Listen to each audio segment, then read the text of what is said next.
One and all, we have got possibly the most aggressive series of the week here on the channel.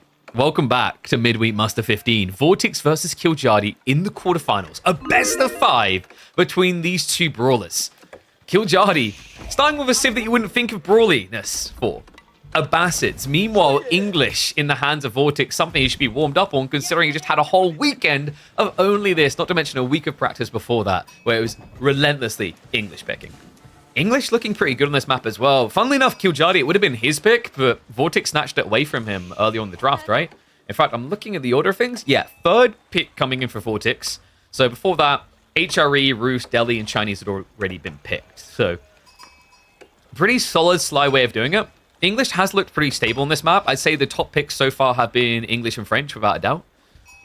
Abba, we've seen some awkward games, right? Like, we had the very, very intriguing Voldemar versus Striker game to kick off the week, which was possibly the most entertaining game at Anatolian Hills we've had so far. And then we had the core game against Numidan that was one of the grimmest games we've had so far. So maybe we aim for something in between. Would be kind of reasonable. Kiljardi, he's going to be moving to the mainland. The reason you want to do this is you want to be able to keep the House of Wisdom where you're going to build all your structures, right? And there's not that much room here, so longevity-wise, you might struggle to actually get all of the House of Wisdom tiers for Golden Age. That's pretty bad for Abbasids, because if you go to the late game, that means you're missing out on a lofty production speed increase.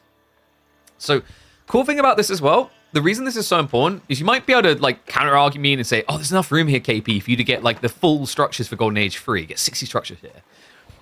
That's cool, but here's the interesting thing about the starting island. The starting island can be the safest place to build up your farms.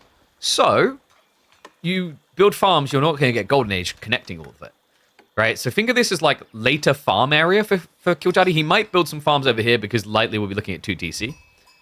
But the reality is this is the safest area to just embody your full food transition.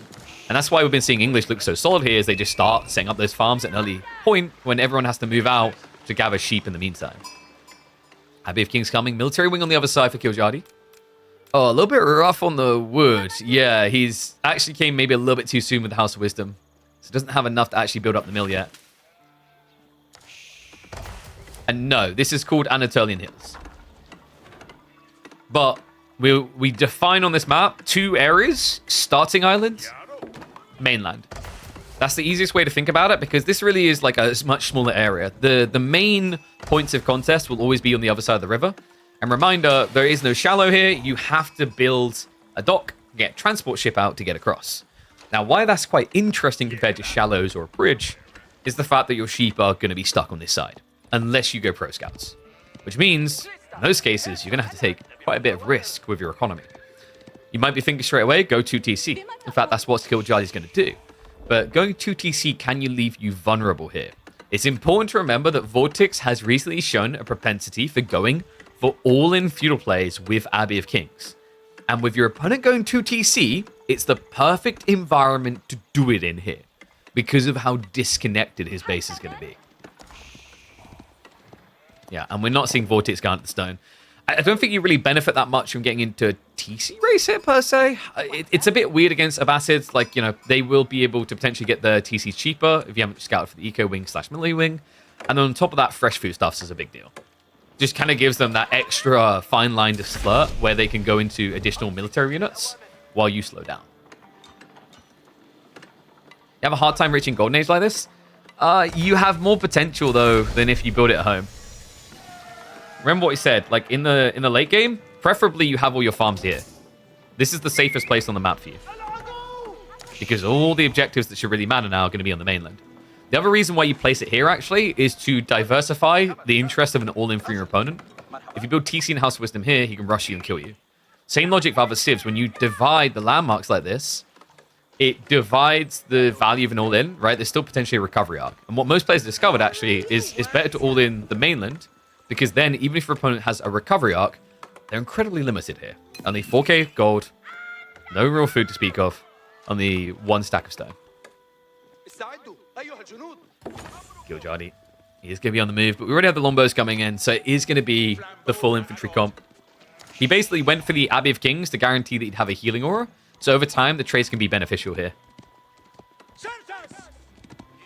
Is there any point to making water military? Yep, you can cut them out. You can stop your opponent from actually getting out, because we've seen multiple times, actually, when players get stuck on the starting island, they tend to overgather wood and gold and just not have enough food. Good initial skirmish. Vortex able to chase him away.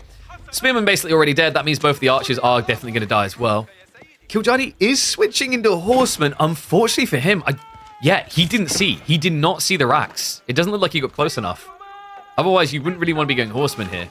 It's a good counter to the king, but you're going to run into trouble town with that first spearman. A little bit concerning here, actually. The king can get pincered by, like, 3 horsemen chased down, but just not enough. And on top of that, he actually does accidentally reveal his longbow, so may end up losing troops, but Vortex here's the spearman. Love the micro. Pulls him away, and he's blind. He runs straight into that spear. Does get the longbow kill, but that's not a worthwhile trade. 90 resources for 120. So positive for Vortex. Meanwhile, he has cleared up all the 3 units from military wing, and he's already harassing onto Kiljardi, who's trying to go 2 TC. No. This is pretty doomed right now. He doesn't have anything to protect him. He's got the wood, but he's not building a racks. On top of that, longbows are on the way. You can't build a TC here. Not unless you pull a lot of villages. I think Kiljardi's going to have to build a second TC on the starting island. Oi, oi, oi. I mean, he's gathering the stone. He's committed at this stage. But at this point, you brought your villagers out for nothing. He's going to try to get it. What?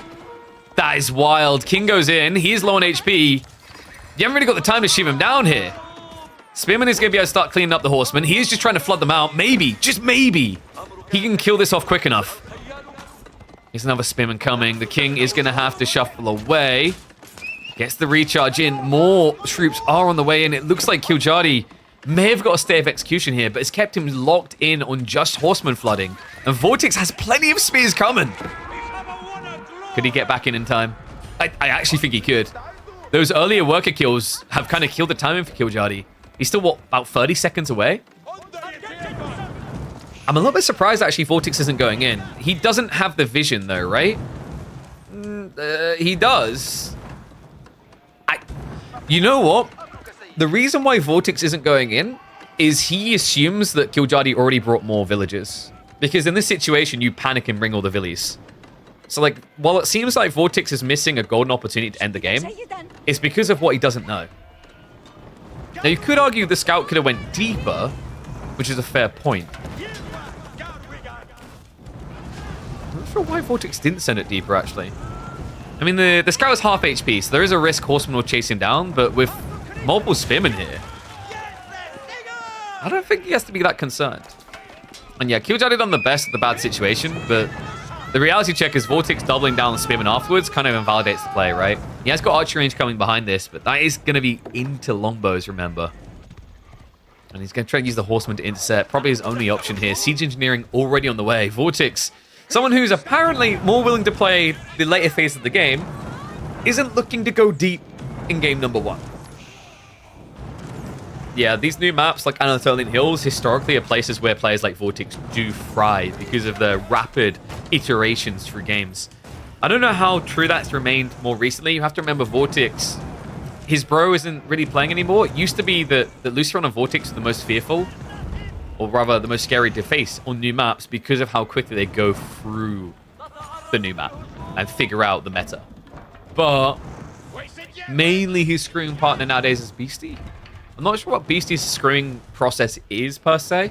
Historically, he's been a player who's willing to play the low percentile chances, so if he did get him together to scrim this, I don't know if they would have went as deep into the count of games, should we say.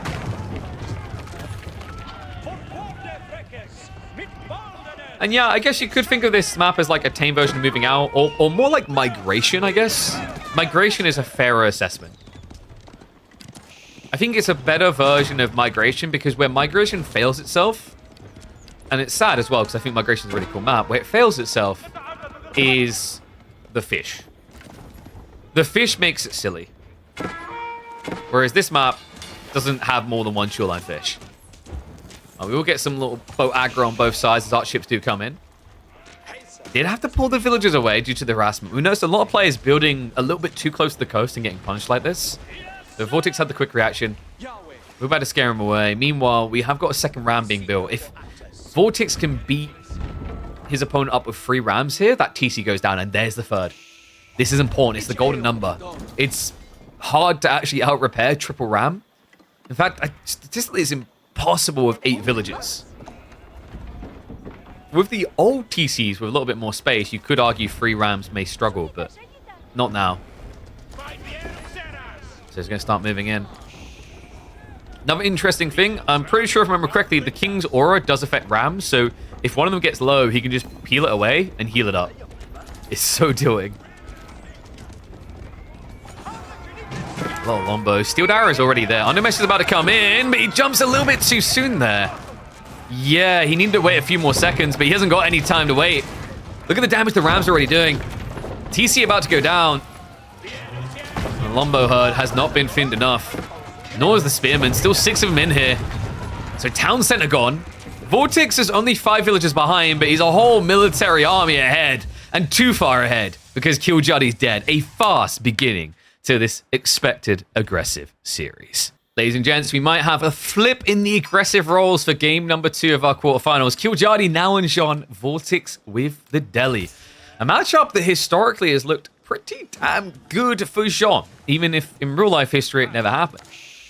But the interesting thing is the current meta, with the Pro Scouts game being what it is, on a map like Dry Arabia, there's a lot of positives to be found here for the French Civ. I have to see if he can reap it. I definitely think Jean can be sometimes a bit trickier than French at the moment, just because Pro Scouts feels a little bit weaker. Jean herself thrives a lot in the Deli matchup, though, and the reason is Ghazi. At the core heart of it, Deli want to be into Ghazi, and that's a negative for them, because Jean is able to just reap so much XP in the fights. Now, theoretically, Ghazi can snipe you out, but it's very hard to achieve that a lot of the time. Now, you might be saying, KP, I don't have to worry about Jean. I'm just not going to fight her. You know, I'm going to sit in my base. I'm going to go fast castle. I watched a pro do it on the ladder once. I done it to a gold when I was smurfing, and he had no recourse. True. Well done. Although, shame on you for the smurfing. However, one thing you have to remember about Deli is if you're not playing the map, why did you pick Deli? The whole point is meant to be these sacred sites. This is where Deli feel a little bit crippled and weakened against Jean. There are a lot of civs in the game that can just go fast cast and ignore her. It's true. Deli isn't particularly one of them. For a start, with the Dome of Faith builds, there's a slow build up of scholars that takes a lot of time. If you rush castle, you just don't get your tech, so it feels worthless. And the other problem is if you choose to rush castle and not touch the map, you're missing out on potentially 375 gold extra per minute. That is insane to say out loud. That is like having an extra 10 villages. And that's where the weakness comes in. It's something that Jean knows they're going to have to come out and play for, and it's something that she can very eagerly contest. You go fast imp to Prince Sultan Elephants every minute. How are those 10-minute plus tech timings going?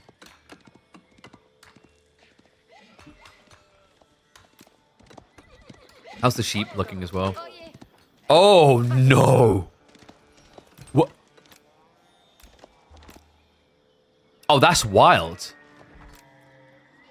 So Vortex went straight through the center, cut here. I think Kiljardi done the initial rotation, and by the time he arrived, Vortex was already mirroring him here, and then took the rest of the sheep up here. So Kiljardi only got sheep from this thin strip. Oh, that is brutal. What a sick rotation out of Vortex. I need to get like a drawing tool so I can show you what happened. But like, watch my cursor. Vortex went like this.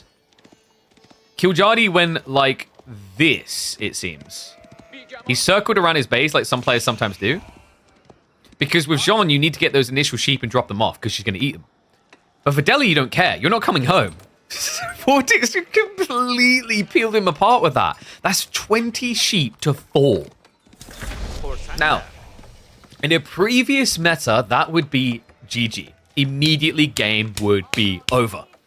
But there is still hope for Kiljardi. Pro Scouts will be his savior here. He's already gathered the gold. Last of the wood should be coming in. In fact, a little bit... Actually, no, he's fine. Remember, he's got the discount. So, yeah. Just needs to drop off that final 2 load, and Pro Scouts will get queued up. back. Love that. Opens with a knight. This is a nice thing about playing Jean of French. For the discount, you can afford to kind of thread that needle where you get knight plus pro scouts queued at the same time. And he could not wait a second longer, really. Dry Arabia has 20 neutral sheep. This is rough. This is the thing I've said about like sheep. And it's why I've been really big banging my drum on like creating extra food types for the game. Another reason why I want to see extra food types isn't because I think it will dilute the potency of pro scouts. It's because it will dilute the potency of sheep. And that's an important thing to do. Because of games like this. If we didn't have a pro scout dominant meta right now, this would be a 6-minute GG. I've seen it time and time again from some of the top players. Wham! I think done it just a few months ago in a top tier tournament. He had to just GG because he was Jean against Deli and he got 4 sheep. By the time he teched up, he had like found an extra 2. But when you looked at his sheep count at 6 minutes in, he had 3 sheep. You just can't play the game. That's why I like to say, like, options are important. The importance of those options, though, is to make sure they aren't fully safe. So there has to be some level of risk, some layer of risk. But this is cool. Kiljardi. Is he going to go into the ball? That's actually a pretty close sport. Yeah, he could look to leverage this. I mean, he's already going to be leaning north side to guard for the Pro Scouts pull. But Ghazi already on the way from Vortex, so is playing the atypical. Now, one thing that has changed since Jean was dominating Deli in this matchup is the Dome of Faith over Tower Victory builds. Means that your Ghazi can be brought home and healed up in a way that we weren't really seeing a year ago. Love the choice to go melee. You have to go melee here. Going ranged is death sentence because of Ghazi. Melee is still going to struggle a lot because remember, you are a heavy unit and these guys do get +2 damage against you. The other awkward part is you find the cleave underperforms a lot. It's decent when you're fully saturated, but if you're fully saturated, you die before you get second cleave. And, 20 damage sounds like a lot onto 10 units, but when those units have 135 HP each, it doesn't really feel like it changes much about the battle. Only 1 or 2 food types at some point it's too much. I mean, you iterate by adding 1 food type at a time, and then you can define whether it's too much or not. I don't think, having 6 different food types would be that crazy, personally. Because, remember, they don't all have to come up on every map. That's the other thing that I think is missing. Is when you create new food types like that, new mechanics to interact with, that's how map creators can get creative again. Instead of feeling like we have to get overly quirky with what we're doing here to make something fresh or new, we can take almost already existing formats like a Dry Arabia or a Lipany and give them a different approach. Like imagine if, you had a different food type and then you basically just replicated Lipany, but instead of it being berries everywhere, it was this new food type. Same logic with what Avali done with Scarguard, where it's deer everywhere. Imagine if instead it was new food source, like hippos everywhere. You know what you do? Yeah, I've got it, guys. You do that. What you want to do, you want to have a map that has trees setting up to be like a rectangular shape, and there's hippos everywhere inside, and you call it the Hippodrome. Ah, these jokes write themselves. I know. Now, Vortex is just raw sending on the Ghazi count, but look what it's getting him. 2 Sacred Sites already locked in. Knights are going to try to raid on the other side.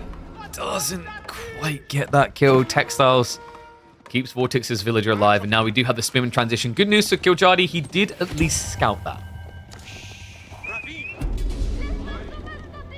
Do Piz get bonus for Hippo gathering because they get Hippodrome?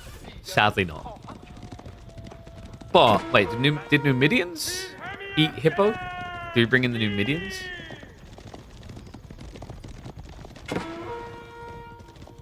Fruit trees that give food or wood? Yeah, that was something we were talking about yesterday. It's like, imagine if you had small apple tree orchards that could be either wood or food, or they give you some of both. There's so many quirky different things we could do with these resource types. Like, Age of Empires 4 as a game has been defined by its resources. We know that. So why not just embolden that? Great fight there. Look at that. Stray away 28 XP. All he got in return was like 1 scout denial, but it's not going to slow Kiljardi down. He's still got the deer coming home. The Sacred Sites are a significant issue right now. Kiljardi does need to look to address that. If he doesn't, Vortex is just going to bypass the Age. You can already see that he's starting to stockpile here. Neutral farms scattered around the map. It's kind of an interesting concept. it would need an overhaul because I don't think there's a way to utilize neutral farms. Or at least not a reliable way, right? Like if someone dies in a free-for-all, you end up attacking the farms with villagers. But there could be something to that. I've talked before about how cool it would be if we had neutral walls. Because like imagine you have a map and some of the areas are cut off by small walls, but you can break through them to get quicker access to the enemy base. Now, neutral-owned walls is possible, we know in crafted maps. I'm not so sure about generated yet, though.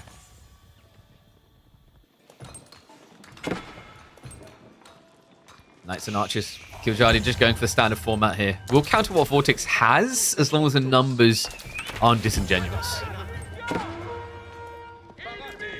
Scary thing here as well for Vortex, because it's melee Jean, if he sticks in H2, there's a growing risk that even if the fight looks even, the XP difference gained from those engagements will win the game for Jean.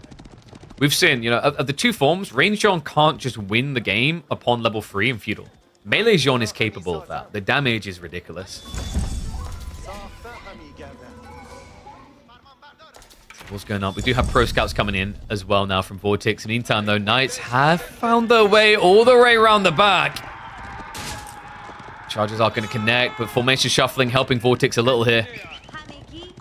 Wait, is Kiljardi microing the injured ones? No, he's just going straight after them. Everything at the back needs to die is the thought process here. So we'll find 2 villagers. Just needs to get out cleanly, and it looks like he should be able to do so. Just about there. Yeah, Spearman not able to get that second strike off. Really the difference between Dome of Faith and Tower of Victory matters. He even comes in for another charge. Okay, that may have been a bit gluttonous, but it's out of time. It's a lot of injured villagers now. And he is still alive. Chivalry now coming through. You have to include a new civ with bonuses on the food type? No, not really. I don't think so. Like, the way I view it is you introduce these new food types, and you start off to see if like, you know, they're reasonable. And then over time, you can adapt civs or add quirks for civs with new civs, etc. You don't have to immediately say, oh yeah, this civ like gathers this new resource 50% faster. What you're doing there is you're forcing a pit to a map instead of letting it see if it organically comes out.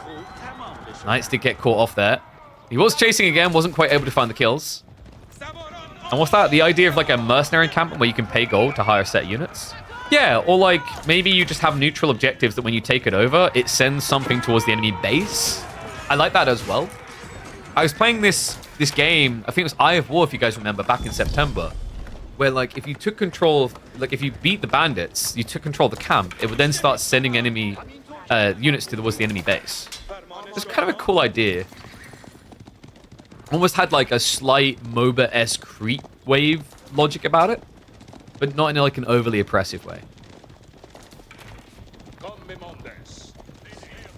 Kiljardi now looking for the edge up. Oh wait, I just remembered. I got flashbacks to that guy on Reddit who doesn't like me talking about game design because who am I to talk about game design? I don't know. Just a esports caster of half a decade. And I was a dev before this. And I may happen to talk to the devs regularly. And they haven't called me backcrap crazy on every idea at this point. I don't know, there's just so much cool potential for AoE4. Like, I'm just thinking, you know, if you think about the way AoE4 is designed, it's hard to find new maps that twist the shape of it so much from Dry Arabia that it just works on a fundamental level. It's not impossible, but it's hard, as we've seen in the past. But like when you introduce new mechanics to interact with, some of them can appear in a map, some don't have to. Right? It's like imagine if you had a different win condition to like sacred sites that could appear on certain maps. Changes the game. Like bridges. Actually, bridges is a perfect example. Bridges need a little bit of an overhaul, but I love the concept of what bridges can do to a map design. I don't like how things look right now for Kiljardi.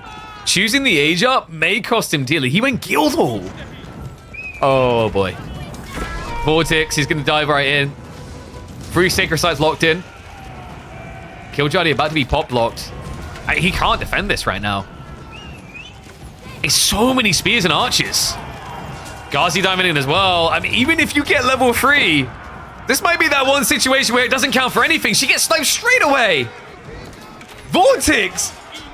What were these rumors about A calm lad, someone who is strategic, tactical, thought about the late game. He doesn't exist here. This man wants blood and skulls for the Skull Throne. And he will only accept Finnish citizens as currency. One and all, welcome back to the series of game number 3. Vortex is wasting no time whatsoever. I think the combined toll of the two games is about 30 minutes. And we have a third map that could be just as quick and just as decisive. HRE in the hands of the Spaniard, going up against Kiljardi on the Chinese. That's right, guys. It turns out that recording from King of the North where he said he was a China main was just from the future. Yeah, he plays actually quite a bit of Chinese now that it's not about PC booming anymore.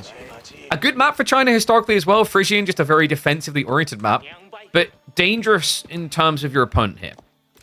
Vortex on the HRE has a threat bomb waiting to be detonated.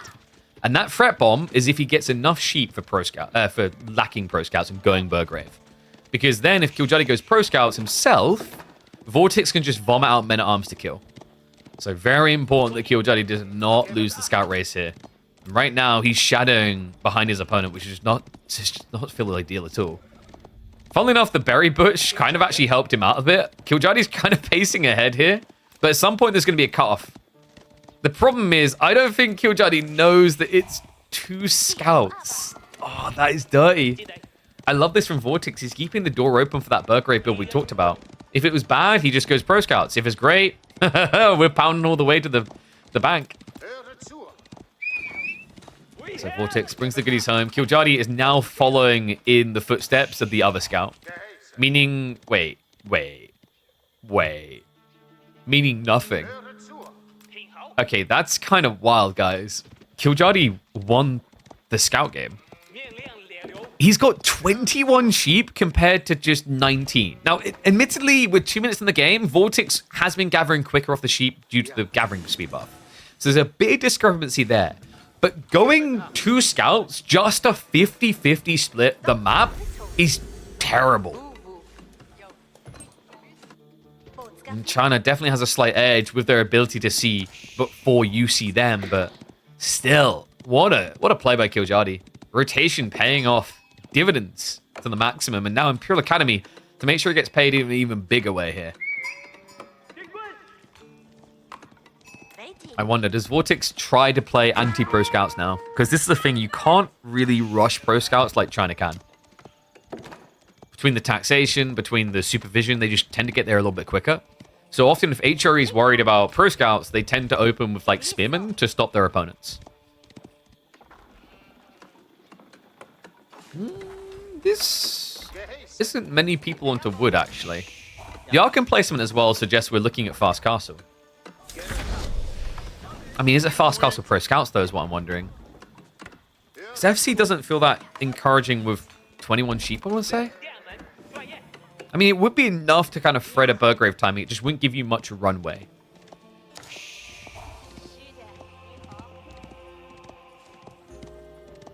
You always wonder if you should go pro scouts in sheep abundant maps. I think it depends on the civ and what your goal is. So like Juji, HRE, I think if you get like 25 to 28 sheep, you can justify no pro scouts. Especially depending on the map, like Prairie, Frisian. You know, there's certain maps where there's more aggression enabled. So, like, I mentioned Juji perfectly for a map like Prairie. Same HRE there. Because there's no way for your opponent to hide. However, if you're in a Pro Scouts meta and you're thinking about not doing Pro Scouts, but let's say you're on a map like, I don't want to say Hill and Dale, but the concept of Hill and Dale. A map where Pro Scouts would be good, but the spawn is safe. You're probably going to get in trouble. All right, like imagine Mountain Pass type situations, basically. Because your opponent can just easily finesse the issue. You know, you have this all-in timing, you're on the clock, but the whole awkward issue, and this is why Frisian can be weird sometimes, when you're on the clock, but your opponent has a very good defensive spawn, if you can't get in, you miss your timing entirely. They just come out ahead. The reason why Frisian's a little bit different is because of the way the resources spawn. It cripples you. There's only a few civs that can go without touching the gold, the stone, etc. Chinese is one of them, by the way. And yes, Vortex is going fast castle. This is what we expected. You can tell by the Archon placement. Because if he was interested in playing it a little bit slower, he would have dropped the Archon closer to the tree line. He didn't bother at all. So this is just going to be an outpost, fast castle. Is there a world in which he does something crazy and goes regnants? I mean, would that be that crazy? You know, you have sacrificed a lot of food to your opponent, but in return, you're getting infinite gold. It's not the worst trade-off in the world. Kiljardi now with the rats. This does insulate him, right? In the case that Vortex is, for example, going to rush castle and just do the classic knight build, he'll have the answer. I'd be surprised if it was just mass knighting. The weird thing about doing mass knights is it tends to be better actually with Mindwork than Arcan because of the barded armor. Love this. Vortex. It's kind of crazy, right? Like when you see someone do double scout, you just expect pro scouts. Instead of just getting the value by trying to harass Kiljardi off of his pro scout timing. Love that. Kiljardi. Important detail here, what he just done there. We're in a pro scouts meta. There is an obsession with just getting all the deer as quickly as possible. That would have killed him. He needed info. He got the info. He knows that Vortex is fast castling. And now he's going to keep the scout here, which is admittedly going to slow down his deer retrieval, but it's going to give him the early insight into what Vortex is doing. And it is going to be the regnants. Yeah. We talked about it, right? Like the runway here is a little bit finicky. You've only got 15 sheep left. You go fast castle into Burgrave, you're running a very fine line. You can afford like 15 minute arms. I don't know, 20... I'd say about 24 minute arms because you have to equate for villages between as well. 24, 25 minute arms max, and then you're out. And the reason why Vortex is down by extra villages, remember the Imperial officials. There is extra in this, though. Wait, what? Yeah, because Vortex went double prelate. So he went double prelate. He should be missing, like, 2 villages, right? But there is definitely a little bit of idle time in this, because it's 27 villages to 24. So there's 1 unaccounted for. Kiljardi? Okay, don't worry, guys. Vortex is back in balance on the village account. The math adds up.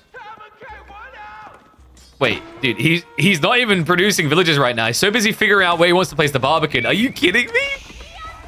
Oh, this is sick. Look at the gold locations. The problem is, Kiljardi, his TC has been idle now for, what, 30 seconds? Maybe longer. So, yes, he's stopping Vortex on the gold, but, I mean, Vortex already got a decent chunk of cheddar in the bank. And he's still going to be able to gather more while the Barbican's being built. Okay, there we go. Villager production underway again for Kiljardi, but that was quite the gap. All of a sudden, it's 27 to 28 villages. Kiljardi only 1 ahead when he should be 3. Okay, that's kind of depressing, though. Oh, no. Wait, did Vortex maybe think he could go through there? I'm not sure. It kind of looks like it. When you scout this area, you think, oh, yeah, there's just a gap there. And then you can march around and edge it. But he ran underneath the Barbican. Oh, that is brutal.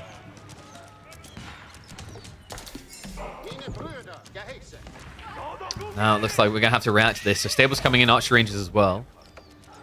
Vortex could go for a ram play, but I wonder if like a Siege Workshop, just 1 Treb is worth it. It's tricky because your opponent has got villages out here. Kiljardi, he's committing to this. Yeah, we've got Jugnu following up. One negative I always see with this type of production plan is like this archery range was added in after the Barbican. So why not just add it here? Now you could argue he's hiding the play, but in response, you're weakening your timing. Oh, and look who's strengthening our viewership. What's up, MSN? Thank you for the raid, mate. Appreciate you. It kind of looks like Kiljardi is semi-thinking about castle right now. I love that he's keeping the door open because an all-in here, if he gets it wrong, could just kill his game. He needs to know what Vortex is doing. Like, what kind of resource haul does he have? What's his potential here? We're definitely not seeing any Regnit's potential, by the way. So far in this series, the person who took the greedy action has been punished and killed every single time. Game number 1, the player who went 2TC died. Game number 2, the player who went fast castle died. Could this be the pattern? Vortex, he chose Castle Age. And Kiljardi is choosing the all-in. Scary though. Vortex, did he gather enough for veterancy? No. So he's going to switch marketplace. If he can get veterancy on archers, he should be heavily favored here. Quick wall attempt isn't quite going to be quick enough. He pulls the villagers with the shivs. We'll scare him away. Yeah, I do believe if Vortex just commits wholly to archer spam, he has a way out of this sticky situation. And it kind of needs to be archers, guys. He's down to 4 sheep now. Meantime, Knights are going to try to raid through to the other side.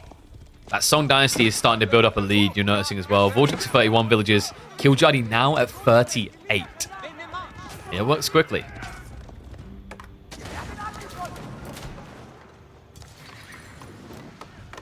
And kind of tricky. Vortex moving the tree line like that has idled him out a bit. And on top of that, he doesn't have the Archon buff anymore. This is bad. He's got 25 people on wood. Only half of that is getting buffed. And he needs additional archers ASAP. He actually may need to get farms as well. Yeah, they're coming in. I'll tell you what, Vortex getting out of this type of bind, he'd have to be a miracle worker. This doesn't look great. Remember, Kiljardi went pro scout, so he's never really running out of food here. He can just keep going all in, which is what he's going to do onto the tree line. Able to cut down a few of the villagers. And starve his opponent out. Vortex does take this opportunity to sneak in a relic and go the berries, though. He's finessing. That fixes the gold problem. Veterancy is on the way. He needs to get his way into a blacksmith undermesh as well, though, because these Yug are still going to trade relatively well into their archers. Credit to him, he's at least keeping the bulk of Kiljardi's reinforcements at home with the Knights. Maybe a bit of an overcommitment here now. The Knights just kind of committing into it. Actually, that being said, no, the spearman count wasn't looking good enough. The horseman kind of deceiving me a little there. So it does get the breakthrough, and love that. He pulls away before losing the knight. So now he just wants to take them home, heal them up. He could even just leave 2 here to keep attacking.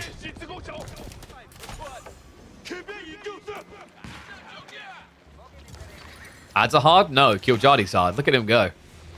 14 ahead. This is crazy.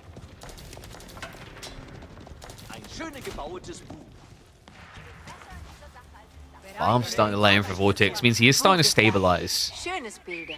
Is there an out into castle on Kiljardi's mind? Sometimes you can just find that bypass. You have enough juke. It's a bit wonky though against mass knights. What is up, OG Daddy? There you go, buddy. You don't have to worry about ads. That's a smart move. Good job, chat. Always got to remind people when they mention ads, mention subscribing. It's the smart business investment. You appreciate your time, you hate ads, there's a solution. Vortex still doesn't have a clear solution to this yet. Preferably you just get more knights and then Knight Archer breaks this, but the gold is very lacking. It's a slow process. Not to mention the food as well. Zhug, easily able to trade out those archers. Spearman may be a little bit low on count though. Zhug aren't really adding much into this. In a weird way, you kind of need to pull the Spearman back in to bait attacks onto the Zhug.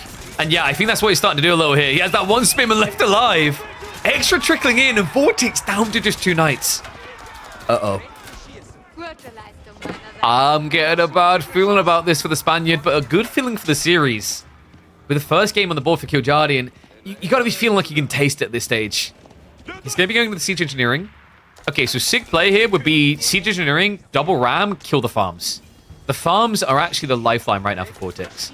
Killing a TC is very difficult due to E-repairs. It's the smaller buildings around it that are high value. How does Vortex have a relic that's not his closest one? Baltoon, have you not heard of the Barbican to block relics? A classic.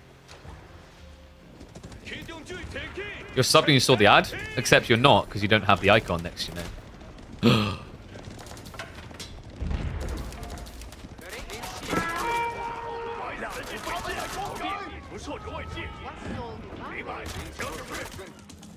Ram's now coming in. Zhug already camping onto the production. I think Vortex is just 1 fight away from a loss here. What's his play out of this? I want to say something like a mango, but how do you afford one? And it's always debatable whether you want to go mangoes against Zhug anyway, because they can easily snipe them. You need like 3 mangoes to deter this. He's going prelates. The reason he's going prelates here is to try and heal, but the smart thing about Zhuging like this is you'll never be able to heal the archers. They'll just insta-die. The knights, like, with this type of vault, can't even begin to commit. And the problem is, by going prelates, you're obviously slowing down your knight timing. He did, however, just sneak that relic back. Okay, so it's 2 in the bank. He might not have many buildings left at this rate to even use it with. Because Kiljardi's moving even deeper. Oh my god, the size of this army. Comparative to game 2. Right? Small group of knights, small group of archers versus a lot of trash tier units. So you just need to start trading out against this archers. Undermesh is only now on the way for Vortex. It's why it's so hard for him to compete with this. And the blacksmith, no, he's going to lose it before he gets Undermesh. A huge denial there by Kiljardi. We're 1 step away from a Vortex defeat. This is getting far too uncomfortable. And all of it being enabled by the fact that Kiljardi's still got extra food gathering out here on the ponds as well.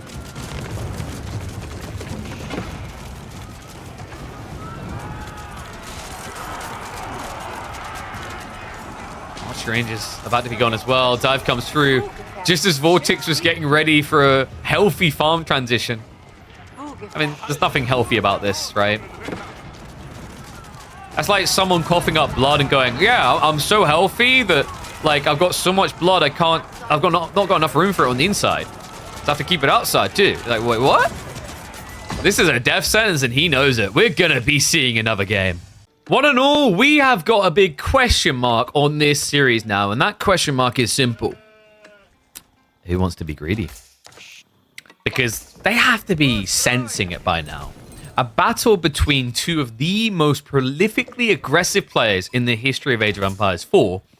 And every single game of this best of 5 so far, whoever attacks wins. Whoever greeds loses. So who's going to blink first, boys? Rus versus Byzantines in game number 4. Coastal Cliff's going to be the map of choice here. A pretty damn good map for the Rus Pro Scouts play. The question is whether you rush castle afterwards. We've seen this dynamic between Rus and Byzantines. If you do go for a castle rush, Biz can all-in send it and kill you with some Cairo siphons. There is a counter, though. Would you like to guess what that counter is? It's fighting. Don't just be greedy. Like, seriously, this is another example of that matchup where taking the greedy route could just lead to death. I'm curious if Vortex has practiced the build they have in mind. Numinon is the best executor of the Byzantine all-in against Rus. He was able to slay B in the previous week with it, for example. I have to imagine Vortex has tested it, though, right? Like, if someone was going to look at the flamethrower rams and go, oh, those might be good, it has to be this guy, right? Because when you look at a flamethrower, you think, yeah, that's going to be good for attacking people. And that's pretty much what Vortex love to do. So Grand Winery should be coming. Other side, it should be Golden Gate. Yeah, these 2 civs have somewhat got stagnant in their approaches. Hippodrome only really tends to come out when you're talking about water-based maps. And that's just because you're not gathering fish on food on land, right? You're gathering fish. And Kiljardi did go for the double 100 cabin opening. Notice that he did not go for a triple scout opener. That's because of the design of the map. Coastal Cliffs is not very inviting to triple scout openers. That being said, 2 scouts seems to have done the business. 16 sheep to just 7. Reminder that Vortex will not want us to touch the deer. However, with a spawn like that, dare I say wall off? I don't know, man. This is kind of enticing. Berries and deer in the corner. I kind of wish he went for the Grand Winery. The problem is it's too far out there, right? It would take too long to get over here without wheelbarrow. But preferably, that would have been a sick Grand Winery. Because it's a food drop-off in general, you could drop off for the berries, drop off for the deer, wall here because you'd be in the area anyway and you're good to go.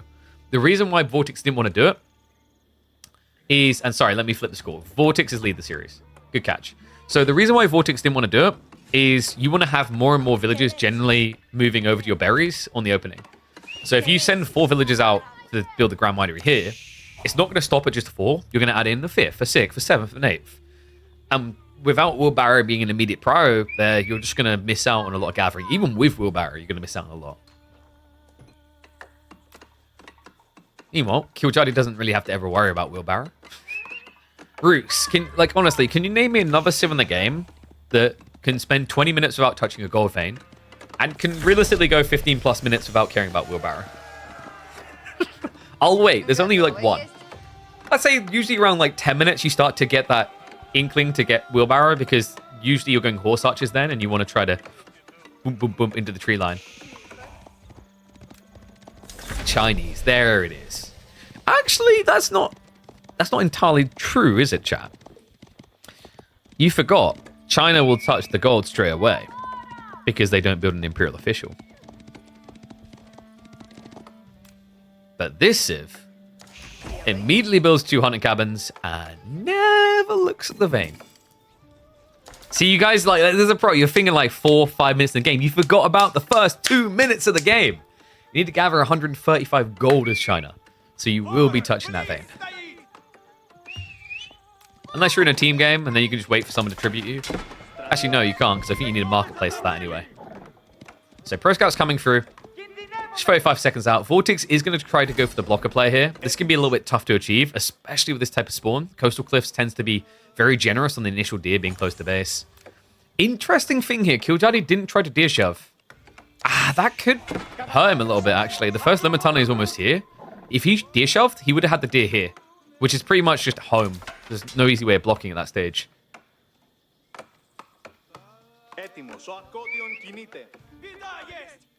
We fast forward past the first 2 minutes. Well, I mean, that's not always true. Usually it's the first minute. Nice try, though. Wooden Fortress coming up. I like the position from Kiljardi. It's going to allow him to kind of protect the initial deer location. I wonder if he does react with Spearman here. You can't really go archers. You've got to be assuming Silk Road as a follow-up. We just saw it ticking in, so Javelins will be on the way soon for Vortex. So he's going to have to split up. Guys, this is actually turning into a bad spawn for Kiljardi because he doesn't want to build any units. Both the deer on the west side, this deer close should have been a benefit, but because he didn't get it now, he's divided between these two options, which are pretty much on top of each other, leaning the same way. It means that Vortex can camp this area here and block everything. Even the third deer stack. Remember, the fourth one feels impossible for you to easily get. Funnily enough, Kiljardi did sneak over there for a single deer. Oy, oy, oy. And there we go. Kiljardi reluctantly admits he has to build units. Unfortunately, just building archers here isn't really going to cut it anymore. We do see that Vortex has got javelins coming through soon. Probably about 20 seconds out. Is Kiljardi going to try to outmass them? I think instead his goal here is to get enough archers before the javelins arrive. It's not a terrible idea. The worry now is, you know, if your opponent rushes system level 3, he's going to be vomiting these bad boys out. Instead, he takes a different beat. We've got the blacksmiths coming in. I quite like this, actually. Gives you an ability to dive, means that your Limitane aren't going to die as quickly to archers either. There's a lot of upsides to rushing Undermesh.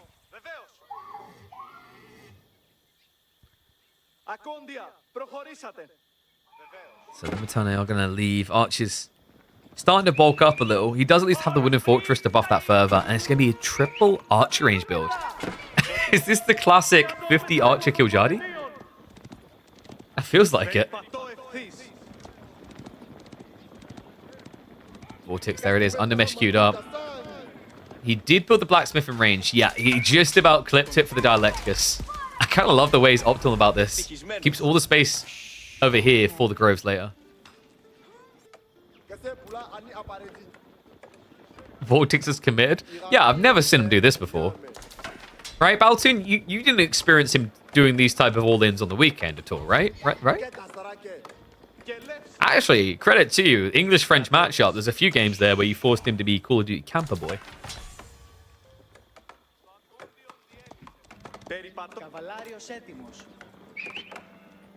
Oof, Kiljardi even feeling forced into the stone. He can make this good, though. Arrow slits plus the castle turrets is pretty good. My worry is Vortex can just go Cryo Siphon, and he's going it. Siege Engineering just completed. Oh, boy. Oh, I've got a feeling we may have another speedy end. The crazy thing is both of them adapted from what we talked about. The greed. Neither player is being overly greedy here. You could argue Pro Scouts is greedy, but it's just organically logical for a Roost player. But both of them are playing feudal. They're starting to read each other well here. Castle Turrets is going to be coming through. Cryo Siphons do have less health than Rams, so die quicker to Archer Fire, but it still takes a long time. Remember, Kiljardi, he's only building archers. This Chiron Siphon feels almost unkillable. Castle Turrets does complete. Love that target fire on the javelins. The damage actually adds up quite a bit here. Villagers are going to have to be pulled to repair, but you have to be careful because that burn can leak over. Damage adding up. Javelins now target them down. Other villagers... Kiljardi? He's out of wood? He didn't even realize. Oh my god. Probably about another 3 worker losses are necessary because he didn't actually catch on to that. On top of that, archers need to be careful when they come out because sometimes the Chiron Siphon burn damage overlaps and actually hits the units instead.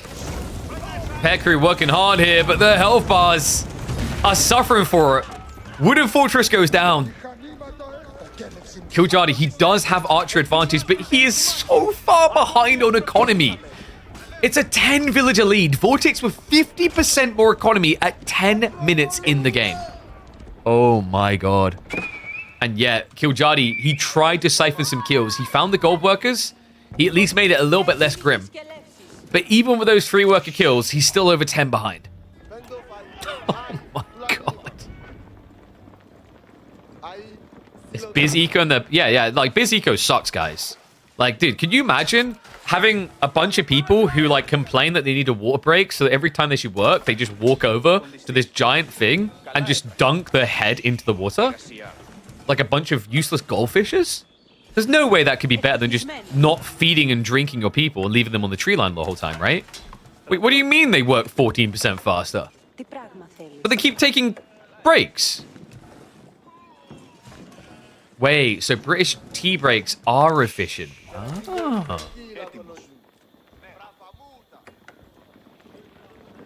Yeah, Kiljardi's gonna need to attack. The problem here is by the time you attack, Vortex should have enough javelins to defend himself. We already have the olive groves getting set up here. Outposts as well. Dare I say rams, Mr. Kiljardi?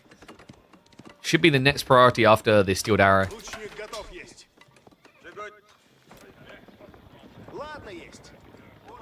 Wait, drinking water counts as healthcare? I thought that was just survival.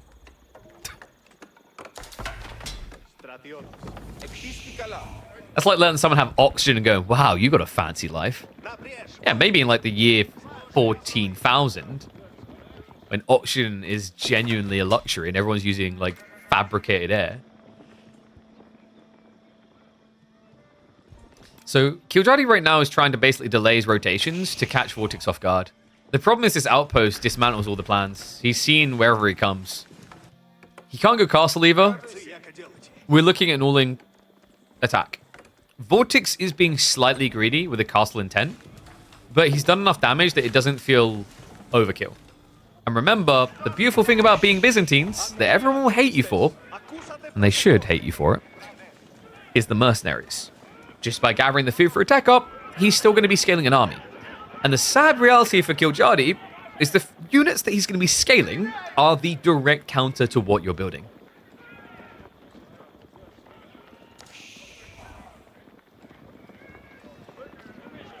Just drink tea while take a break. I mean, you got to have a little bit of a chin wag, right? Okay. Well, that was brutal. Poor guy. Kiljardi did at least get the rest away. He's going to be able to catch Vortex out of the base if he wants to here, actually. Not a bad way of attacking. Although, hesitation setting in. He doesn't quite know where his opponent is. Has scouted him now. Golden Horn Tower is now being built. All he needs to do is reach the outpost. Kiljardi has 0 answers to an outpost. He definitely wouldn't just dive and kill all your villagers, right? I mean, they'd have to exist for him to do that. Yeah, this feels more like a fizzle to end the series right now. Golden Horn Tower's coming through, and Kiljardi's not doing anything to intercept it. Vortex is being hella greedy here, though. He's not producing more javelins, and I'm starting to wonder why. Yeah, he forgot about it. Second or other third groups are getting queued up now. I mean, Kiljardi can dive the base if he wants to, but, you know, that's like weighing 35 kilograms and yelling Calabunga as you jump into the pool doing a cannonball. You know, the water might slightly break upon entry. It doesn't really have the lofty weight of me to make a big splash, you know? Vrangian now on the way. Kiljardi. I guess he's going to try to play this out, but this doesn't look great. He doesn't have a tech play coming anytime soon. So for Kiljardi, the goal really is to get in and do some worker damage. He does know about these workers at the backside. He could feign and switch. You could open with a ram here and then follow up with a ram here. And your opponent would camp here waiting to react while you dive the other side. But it's going to take time. And time is something Kiljardi definitely doesn't have here.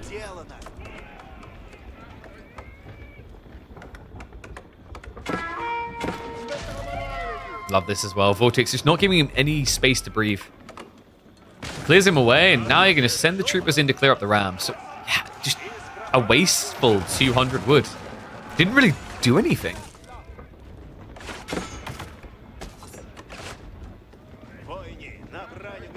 The only clear way I can see Kiljardi winning this is through inactivity from Vortex.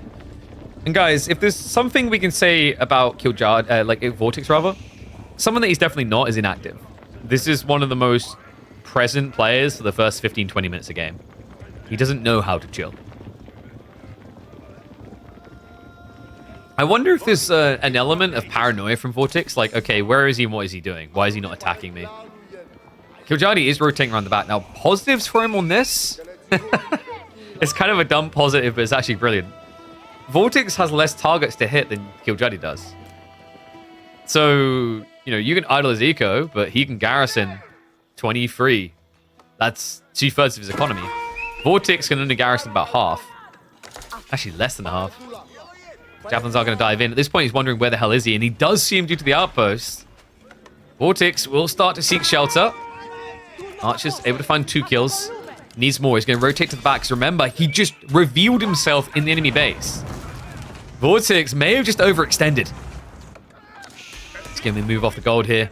Vrangian are now reacting. He needs those worker kills. He knows where they are due to the scout. Vortex yet to pull away with the villagers. In fact, the 4 new javelins should be enough to clean this up. And that has to be game, man. Like, he's going to reveal the knights, but it's into Limitane and Mass Vrangian. And they're only feudal knights. The veterans he should win out here. Maybe? Wait. He needs to rally to the outside of the base. But now the Vrangian can spread out a little bit. There we go. They look like they're wearing plastic. Archers on the back. Did find a few additional worker kills. They'll be able to mop up this group as well. So, firm handshakes. Kiljardi has done a great job of reducing the eco deficit to 4. But Vortex does still have the military lead. And Kiljardi needs to find a way out of the age. He's actually recommitting into knights here. Vortex will have none of it. He's going for the Chirosiphons. Yeah, and we have got more spears coming, because that was the lacking issue, right? Like, you saw the knight pump, and he didn't immediately react with Limitane. Got to give it to him, right? This game is still looking really rough, but that was an insane grab. Almost equalizing the villager deficit. Now, remember, Byzantines do have buffs, such as the extra 18% gathering rate. But compared to where Kiljardi was before, he went from like a 2% probability to win to like a 8% probability. Vortex needs to be a little bit careful. We've seen before that like multi-Chirosiphons, it doesn't work as well as multi-rams because of the way the damage increments work. You don't get as much value out of spamming 7 or 8 of these. And they do come at a premium compared to others. Knights forced to engage. Wooden Fortress is going to be garrisoned here. The archers just do no damage. The problem here is Kiljardi needs knights. Good news for him, the gold spawn on the back is what's kept him alive in this game. If this had been afford gold, the game would already be over. Because he wouldn't be able to afford knights. He might not have the production for it anymore. This is the thing, the Chirosiphons could easily just go for the kills on the stables. Instead, he goes for the TC. What? Oh, wow. That is such a Vortex maneuver. Why wait? Why slowly whittle him down? Send a definitive message. Burn it until they run out screaming. Last stand of Kiljardi here, the Knights. They're getting their attention drawn onto the Varangian instead. The Javelins are just surviving too long. It's going to be a 3-1 victory for Vortex. He will be through to the semi-finals. The question mark is, do you think he can go all the distance here? Crazy as well. Imagine how different this series would have looked if none of the games involved the greedy tech plays. Has to make you wonder. But I wonder who's going to win this week. Let me know what you think in the comments, and I'll catch you in the next one.